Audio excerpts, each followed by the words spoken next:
थोड़ा सा जलपान करके ही लौटेंगे। जितने लोग यहाँ मुसाफिर खाना के शहीद स्मारक पे हैं, सब लोग गौरीगंज तक चलेंगे। यही मेरा सबसे निवेदन है कि गौरीगंज तक सब लोग चले और वहां से लौट के आएंगे।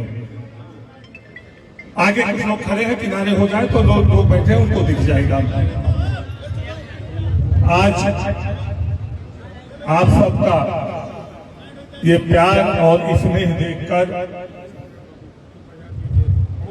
मन हर्षित है और मुझे ये भरोसा हुआ कि जो निर्णय मैंने लिया उस निर्णय के साथ आप सबका आशीर्वाद है। मुझे याद है कि जब 13 अगस्त 2011 को इस धर्मस्थली पर अपनी राजनीति की शुरुआत किया था तो यही शहीद स्मारक था, यही हनुमान जी का मंदिर था, यही मां दुर्गे का स्थान था, जहां से आप सबका आशीर्वाद लिया और अपने राजनीतिक सफर की यात्रा को आगे बढ़ाया। 2011 में आप सबका आशीर्वाद मिला। 2012 तक निरंतर आप सबके चौखट पे माथा टेकता रहा और आप सबका आशीर्वाद मांगता रहा। आप सबके आशीर्वाद से निर्वाचित हुआ और उत्तर प्रदेश की विधानसभा में गया। और मैंने कहा था कि एक बार आप हम पर भरोसा करिए, उसके बाद आप हमारे लिए निकलकर वोट मांगेंगे। और वो प्रमाणित हुआ इस बात से कि जब 2012 के चुनाव में 44,973 वोट मिला था, वहीं 2017 के चुनाव में 78,000 आप लोगों ने वोट देकर 36,000 से निर्वाचित करने का काम किया। ये कहीं ना कहीं आपका प्यार, स्नेह और हमारी मेहनत, हमारे परिवार की मेहनत रही। 2022 का चुनाव आया, फिर आपका आशीर्वाद मिला और फिर आपने पूरे उत्तर प्रदेश में चाहे जहां वोट घटा हो समाजवादी पार्टी के कार्यकर्ता प्रत्याशी का, लेकिन गौरीगंज में वोट परसेंटेज बढ़ा और आपने पुनः गौरीगंज से जिताकर भेजने का काम किया। मैं केवल इतना कहूंगा आप सबसे कि जो निर्णय लिया, हमारे बीच में गीफन दादा भी बैठे हो, नाम किसी का नहीं ले रहा हूं, इसलिए कि पूरी विधानसभा में कोई ऐसा राजनीतिक व्यक्ति नहीं है, कोई ऐसा सामाजिक व्यक्ति नहीं है, कोई ऐसा धार्मिक व्यक्ति नहीं है जिसको मैं यहाँ से लेके और चौराहे तक देख पा रहा हूँ, यहाँ नहीं है। इसलिए सबको उसमें समाहित करता हूँ और सबसे आशीर्वाद की कामना करता हूँ। मैं आपसे पूछना चाहता हूँ कि यदि मेरा निर्णय सही है तो जरूर अपना आशीर्वाद हमको दीजिएगा। क्या रामचरितमानस पे टिप्पणी होती और मैं बैठकर वहां ताली बजाता? क्या रामचरितमानस जलवाया और फड़वाया जाता और मैं वहां बैठकर ताली बजाता? क्या वहां जातियों में हमको बांटकर अपमानित करने का काम किया जाता और उत्तर प्रदेश को कमजोर करने का काम किया जाता तो मैं बैठकर वहां ताली बजाता? क्या भगवान राम के दर्शन से मना किया गया, उसके बाद भी मैं बैठकर वहां ताली बजाता और उनका सम्मान बढ़ाने का काम करता? क्या मैं जब भगवान राम के अस्तित्व पर सवाल उठाया गया तो मैं वहां बैठकर ताली बजाता? क्या जब देवी देवताओं पर अभद्र टिप्पणी की गई तो मैं वहां बैठकर ताली बजाता? जब हमारे हिंदू धर्म को, सनातन धर्म को मलेरिया, कैंसर और एड्स कहा गया तो क्या मैं वहां ताली बजाता? मैं केवल इसका जवाब आपसे चाहता हूं। और उसके बाद जो मैंने निर्णय लिया उसमें आपका आशीर्वाद और आपका साथ चाहता हूं।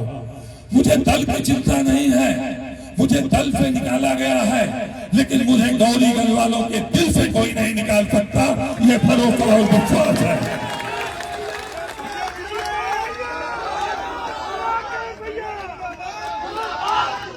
राकेश भैया जिंदाबाद, राकेश भैया जिंदाबाद, राकेश भैया जहां तुम वहां हम, राकेश भैया जिंदाबाद। विषम परिस्थितियों से विषम परिस्थितियों में हमारे धर्म को, हमारी संस्कृति को, हमारी व्यवस्था को बनाए रखने में जो ब्राह्मणों का योगदान रहा है, इस शायद भारत की धरती पर किसी दूसरे का नहीं रहा है। किसने आपको यह अधिकार दिया है? किसने आपको यह अधिकार दिया है कि आप 2 पर्चे पत्र लेके घूमें? हम बाबा रामदेव जो यादव समाज से हैं, उनके प्रोडक्ट को लेते हैं, प्रयोग करते हैं कि नहीं करते हैं? बाबा रामदेव जब बोलते हैं तो हम उनको सुनते हैं कि नहीं सुनते हैं? जब हमको ये योग सिखाते हैं तो उनके सिखाए योग को हम करते हैं कि नहीं करते हैं? लेकिन आज क्या ऐसी जरूरत पड़ी कि आप यादव समाज में पैदा तो हुए, लेकिन अग्निहोत्री का कार्ड लेके क्यों घूमने लगे? मैं इसका भी जवाब पूछता हूँ। ऐसा क्यों किया जा रहा है?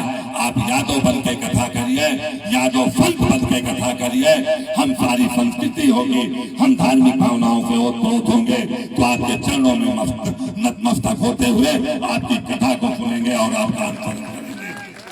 आप धोखा क्यों दे रहे हैं समाज को?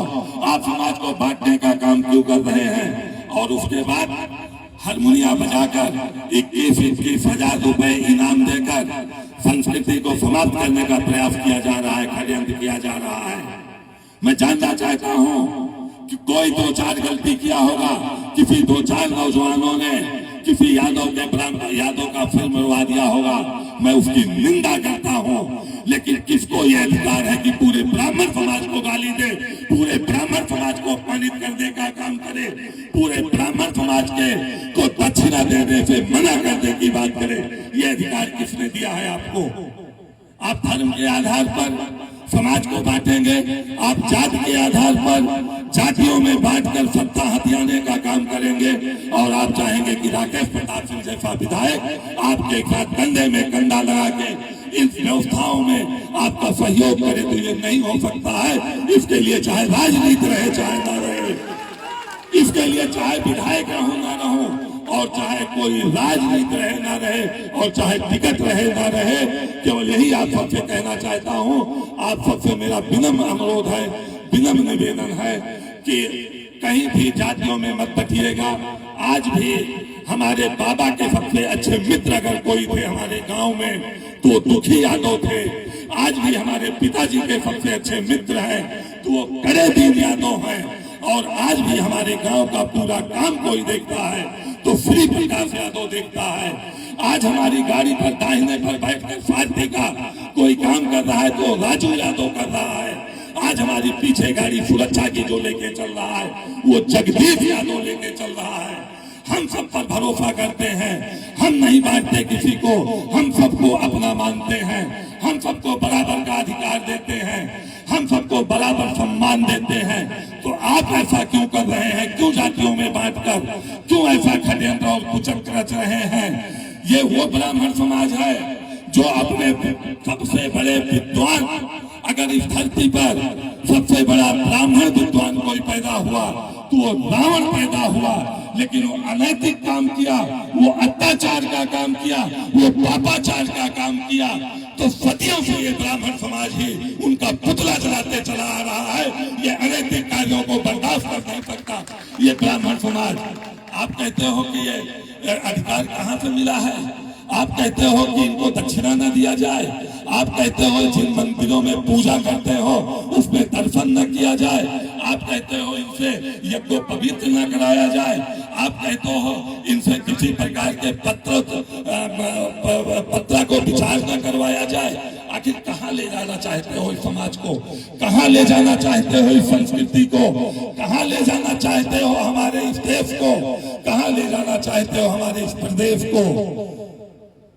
आज मैं केवल इतना कह सकता हूं आपसे कि आप सबका सहयोग इसी प्रकार से बना रहे, आप सबका साथ इसी प्रकार से बना रहे, आप सबका आशीर्वाद इसी तरह से बना रहे, आप दुख सुख के साथी हमारे बने रहे। मुझे कोई चिंता नहीं है, मुझे कोई परवाह नहीं है कि आगे क्या होगा। आगे वो होगा जो आप करेंगे, आगे वो होगा जो आप तय करेंगे, आगे वो गौरीगंज में होगा जो आप निर्णय लेंगे। यहाँ कोई दूसरा निर्णय लेने वाला नहीं हो सकता है। आज छोटे छोटे टिप्पणियां की जाती हैं, आज छोटे छोटे अपशब्दों का प्रयोग किया जाता है। आज जिसको आपने निर्वाचित करके भेजा है, जिसने को आपने आशीर्वाद देकर भेजा है, उसको 2 कौड़ी का विधायक प्रवक्ता द्वारा कहा जाता है, उसको फटीचर कहा जाता है, उसको भिखमंगा कहा जाता है, तो ये सिर्फ राकेश प्रताप सिंह का अपमान नहीं किया जाता, गौरीगंज के उन 78,000 लोगों का अपमान होता है जिन्होंने हमको निर्वाचित करके उत्तर प्रदेश की विधानसभा में भेजने का काम किया है।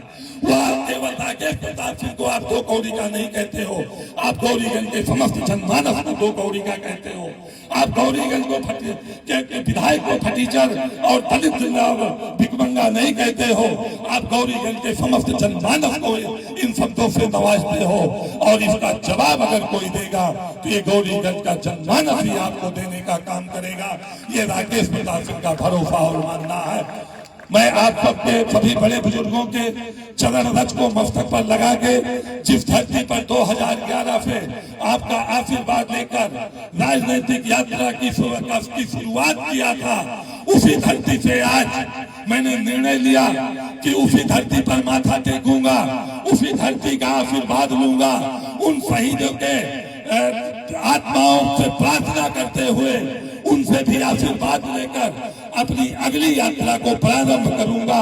इसीलिए आज कादूनाला के शहीद स्मारक से, जहां हजारों लोग हमारे शहीद हुए थे इस देश की रक्षा के लिए, इस सनातन की रक्षा के लिए, इस भारत की रक्षा के लिए, इस भारत वंशियों की रक्षा के लिए, उसी धरती की मिट्टी को अपने मस्तक पर लगाकर आज पुनः अपनी राजनीति की दूसरी यात्रा को प्रारंभ करने चल रहा हूं।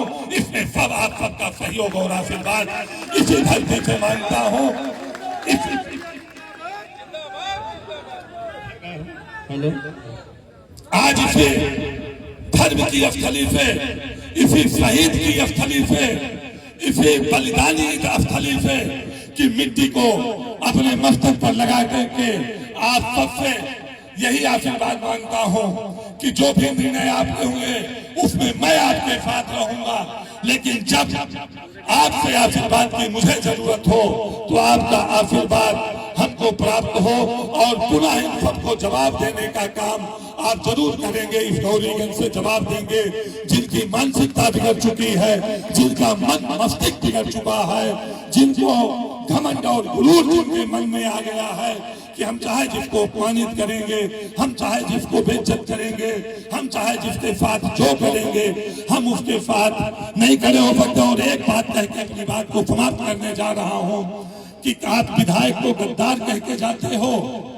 मैं आपसे पूछना चाहता हूं कि 2017 का चुनाव लड़ रहा था, आपका जिला अध्यक्ष क्या कर रहा था, आपके जिले के पदाधिकारी क्या कर रहे थे, 2022 का चुनाव लड़ रहा था, आपका संगठन क्या कर रहा था, आपके लोग सपा का झंडा लगा के क्या कर रहे थे।